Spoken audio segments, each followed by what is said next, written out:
The unforgettable disappearance of Emma Langston, Coeur, Idaho, 1997. On a chill October evening in 1997, 22-year-old Emma Langston vanished from the quiet outskirts of Coeur d'Alene, Idaho. No calls, no footprints in the damp earth, no sign of struggle, just silence. Before we dive in, if you enjoy chilling true stories and unsettling mysteries, hit that like button, subscribe, and turn on the notification bell so you know when new videos are available. Emma was last seen walking along the narrow stretch of Highway 95, near the edge of the sprawling Farragut State Park. The dense forest loomed on one side, a desolate, abandoned rail line on the other.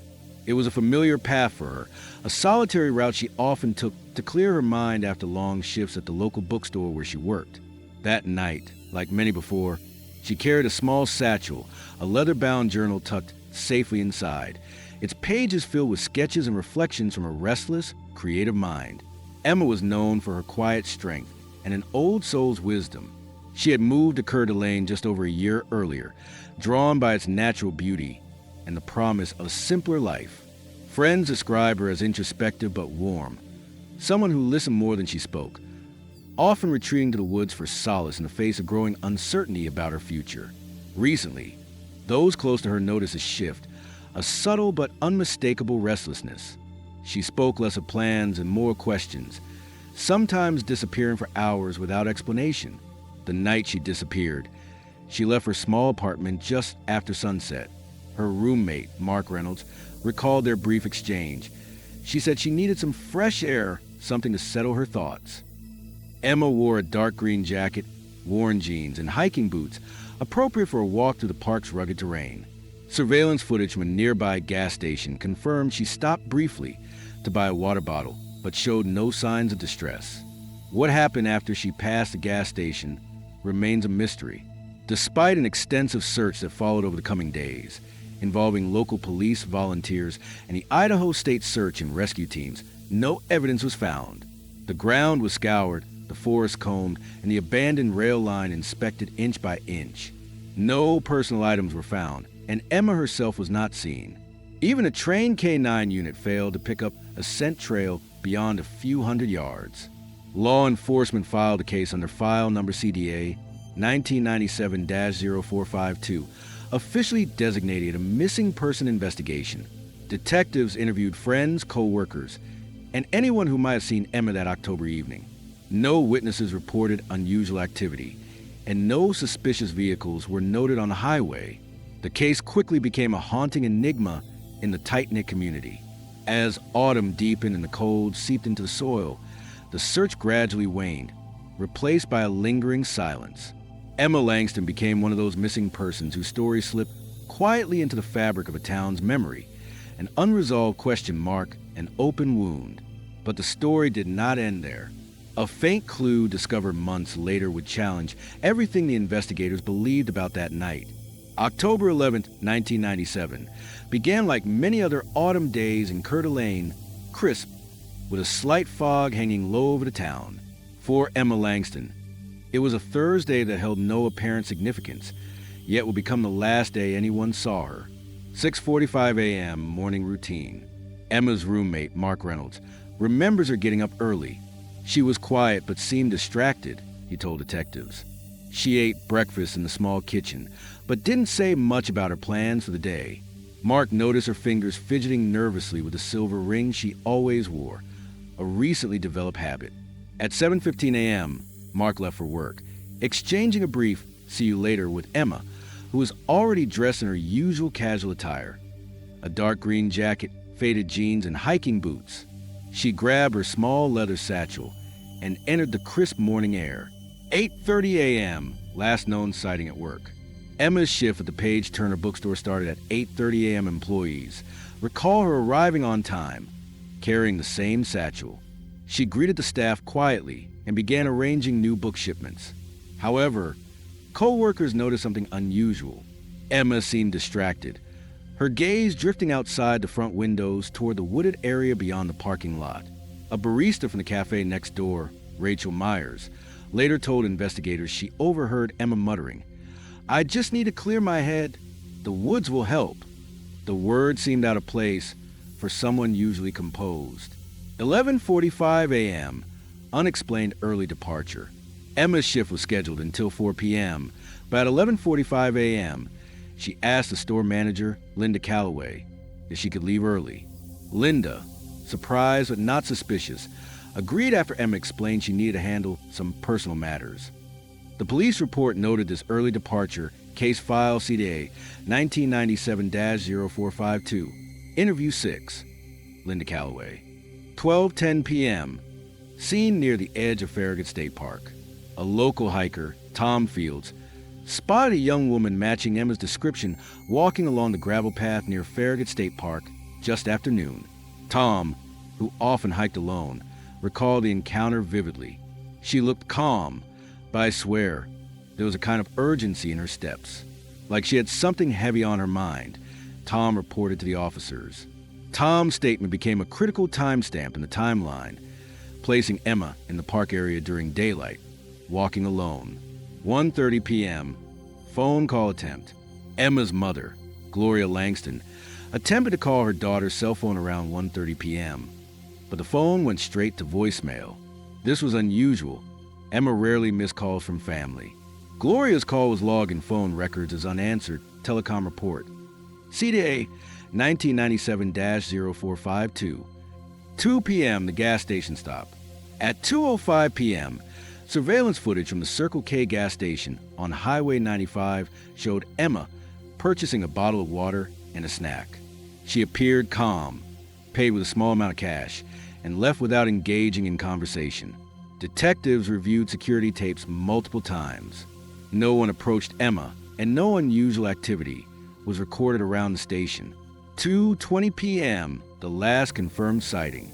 Shortly after leaving the gas station, Emma was seen by a local truck driver, Dave Mitchell, parked near the abandoned railway line adjacent to the highway. Dave recalled, she was standing at the edge of the road, looking toward the trees. Didn't see anyone else around. She didn't wave or ask for a ride, just stood there. This sighting will become the final confirmed visual contact anyone had with Emma Langston. Physical evidence and the search efforts. When Emma failed to return home that evening, Mark reported her missing to the Coeur d'Alene Police Department at 9:15 p.m.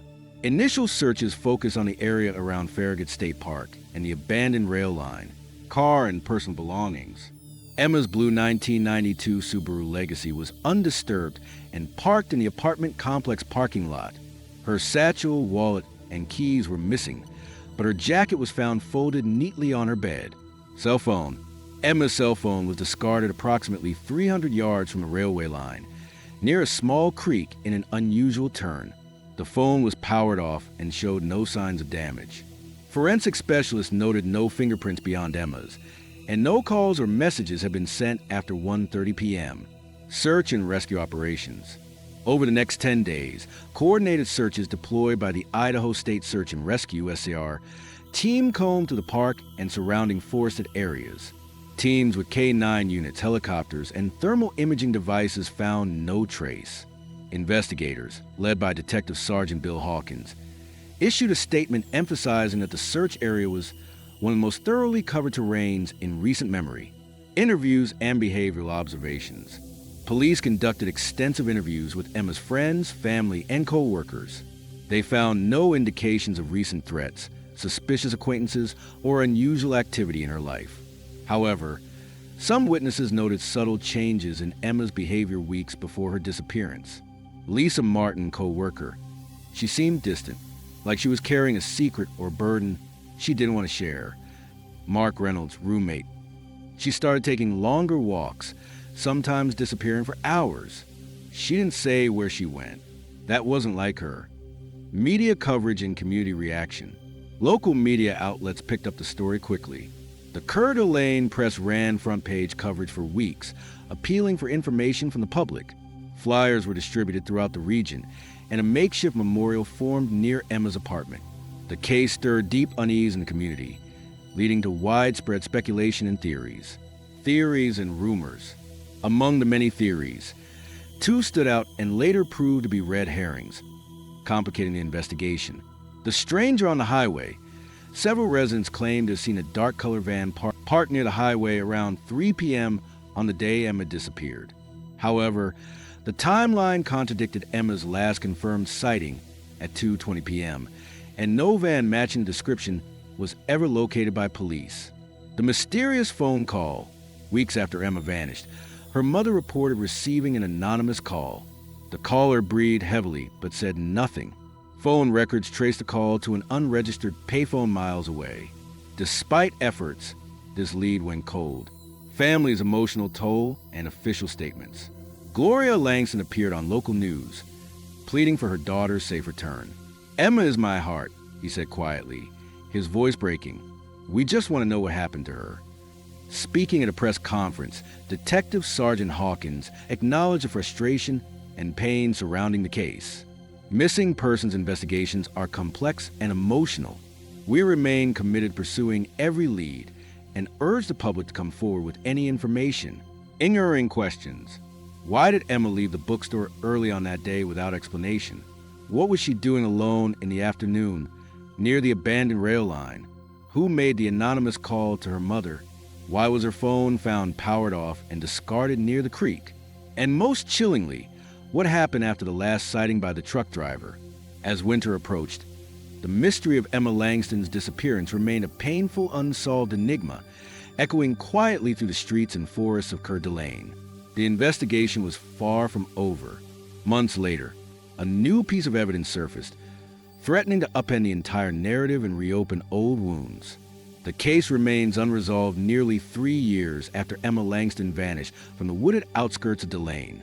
Despite exhaustive searches, numerous leads, and community efforts, the truth about Emma's fate has eluded investigators. Today, we explore 3 plausible theories that attempt to explain her disappearance. Each carries its weight, grounded in evidence or lack thereof, and shaped by the circumstances of that chilling October day. Yet none provides definitive answers. Theory 1. Abduction by an unknown party. The most immediate concern following Emma's disappearance was a possibility of foul play. The remote location, bordered by thick forest and an abandoned rail line, offered concealment and access. The discovery of Emma's owned-off cell phone near a creek close to the railway added a layer of complexity. Was this discarded phone evidence of an abduction or something else entirely? Detective Sergeant Bill Hawkins, lead investigator on the case, reflected in an interview, "Abductions are, unfortunately, a reality we must consider first in cases like this. The lack of evidence doesn't rule it out. The fact that Emma was last seen alone in a remote area increases the likelihood that someone could have taken advantage of the situation." Supporting this theory are several factors. The dark van sightings. While unconfirmed, multiple witnesses reported seeing a dark-colored van parked near Highway 95 when Emma disappeared, though no van matching description was ever found. Such vehicles are often linked to abduction cases due to their capacity to conceal individuals and evade detection. The anonymous call. Weeks after Emma vanished, her mother received a chilling, silent call traced to an unregistered payphone. This unsettling detail raises questions about whether someone involved in her disappearance was trying to communicate or intimidate. Lack of physical evidence. No personal belongings, aside from her cell phone, were found, and no signs of a struggle were noted along the paths Emma traveled. This could suggest a sudden, swift event consistent with abduction. However, no suspect emerged, and no ransom demands or communications were made. The community was left grappling with fear and uncertainty. Theory 2. Voluntary disappearance. A planned escape. Another possibility considered by law enforcement was that Emma Langston chose to disappear voluntarily. Emma's behavior in the weeks before October 11th had changed subtly but significantly. Her friends and co-workers noticed increased solitary walks, a growing sense of detachment, and cryptic comments about needing to find herself and escaping the noise. In investigative files, interview 11, Mark Reynolds, her roommate recalled, "She wasn't herself. I tried to talk to her, but she smiled sadly and said she needed time away. That night, she left without her usual belongings, which was odd." Emma's journal, recovered by police from her apartment, revealed reflective, sometimes somber musings on identity, freedom, and the desire to leave Coeur d'Alene behind. She wrote about the pull of the unknown and staying fresh, even if it meant disappearing. Though this theory aligns with her recent behavior, several details raise questions. Why was her cell phone found powered off and discarded near the creek? If she intended to disappear, why leave such a traceable item behind? Why did Emma leave without her satchel, wallet, or keys, all essentials for someone planning a long-term departure? Why were witnesses seeing her standing alone near the railway line rather than actively hitchhiking and signaling for help? Theory 3. An accident in the wilderness. A sobering possibility is that Emma's disappearance resulted from an unfortunate accident in the dense forests surrounding Coeur. The terrain at Farragut State Park is rugged and treacherous, especially in late autumn, when daylight hours shrink and temperatures drop sharply. It is common for hikers or individuals walking alone to become disoriented or injured. Emma was last seen near the railway line around 2:20 p.m. with diminishing daylight left. Her boots and jacket suggest she was prepared for outdoor conditions, but perhaps underestimated the risks. There was no sign of struggle, no footprints beyond a certain point, and no evidence of animal attack. Yet small creeks, steep slopes, and thick underbrush can easily conceal a fall, rendering search efforts ineffective. Support for this theory includes the K-9 units lost her scent at the creek where her phone was found, possibly indicating she ventured into a difficult-to-track area. Weather reports on that day showed a sudden drop in temperature and the onset of light rain in the late afternoon. Numerous unsolved missing persons cases in similar environments have eventually been attributed to accidental falls, hypothermia, or getting lost. Opponents of this theory argue that the lack of any recovered remains or belongings challenges the notion that Emma met an accidental end nearby. Yet, wilderness accidents often leave minimal traces, especially after months of environmental exposure. An unseen fourth theory, the supernatural. While strictly outside the scope of standard investigations, local folklore has whispered of darker possibilities since Emma's disappearance. The forests around Coeur are filled with legends, stories of disappearances, and eerie phenomena dating back to early settlers and indigenous lore. Some townsfolk spoke quietly of he was taking people, an expression used in hushed tones around fireplaces. Though no empirical evidence supports paranormal involvement, the theory persists in local rumor. Some believe Emma might have fallen victim to forces beyond explanation, a tragic yet mysterious fate. Detective Hawkins dismissed such suggestions professionally. We investigate based on facts, evidence, and testimony, but I respect that people look for answers wherever they can. The red herrings that confounded the investigation. Throughout the investigation, two leads distracted and challenged law enforcement. The dark van. Multiple reports conflicted with official sightings. Some claim to have sometimes seen the van incompatible with Emma's known movements. No physical proof or vehicle matching the description was found, making it a frustrating dead end. The anonymous phone call, the silent call to Gloria Langston's phone, spurred hope and fear. Yet, tracing the call to an unregistered payphone yielded no clues. An attempt to identify the caller proved fruitless. Both incidents fed local speculation, but ultimately led nowhere, illustrating the complexity of missing person cases, emotional impact, and the community's response. Emma's diagnosis leaves a scar on the Coeur community's resilience. The ongoing search for answers embodies the tragic uncertainty many face in similar cases. Her mother, Gloria, continues to advocate for missing persons, urging vigilance and compassion. "We held on to hope," she says. "Even when the trail goes cold, love does disappear." Friends will remember Emma not just for her disappearance, but for the person she was: creative, thoughtful, and quietly brave. Final reflections and open questions. After years of silence, the mystery of Emma Langston remains a profound and haunting question. Was she the victim of a sudden and violent abduction? Did she choose to leave everything behind, seeking an escape from unseen burdens? Or did an accident in the wilderness claim her life, hidden from discovery? Or is a more profound, more enigmatic truth still waiting to surface? The truth remains elusive. What do you think happened to Emma Langston? Was it a tragic accident or something far more sinister? Drop your thoughts in the comments. Subscribe to the channel for more content relating to horrors and missing cases.